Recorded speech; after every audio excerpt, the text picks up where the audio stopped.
para sa iyo.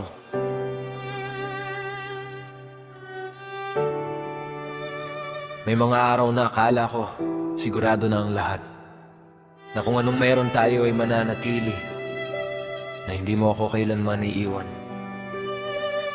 Sanay na akong isipin na ikaw na ang pahinga ko, na ikaw na ang tahanan na hindi ko na kailangang iwanan. Pero nagkamali ako. Dumating ang sandaling sinabi mong kailangan mo nang umalis. At hanggang ngayon, hindi ko pa rin lubos maintindihan kung bakit. Parang bigla na lang gumuho ang mga bagay na akala ko ay matibay. Parang isang iglap na wala ang mundong unti-unti nating binuo. Maraming tanong ang naiwan sa akin, pero pinili kong hindi ka pigilan.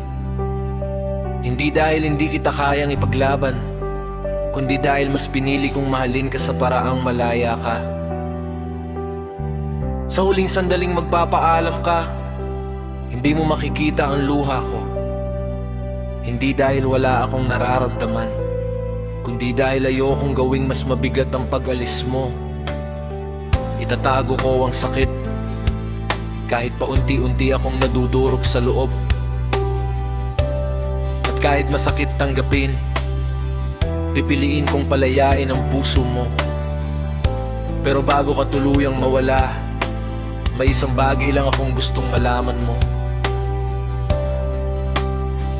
Mahal pa rin kita.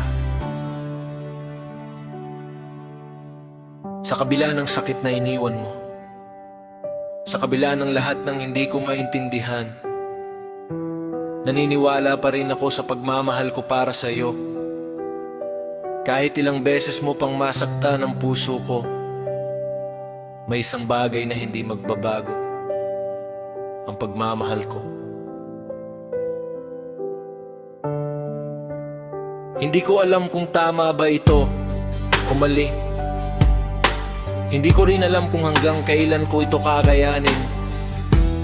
Pero sa ngayon, ito ang totoo ko, na kahit wala ka na, dala-dala ko pa rin ang pag-ibig na iniwan mo. Siguro, may mga pagmamahal talang hindi nawawala, kahit ang taong dahilan nito ay matagal nang wala.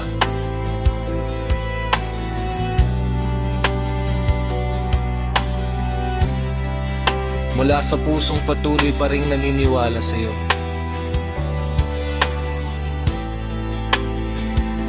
Ako,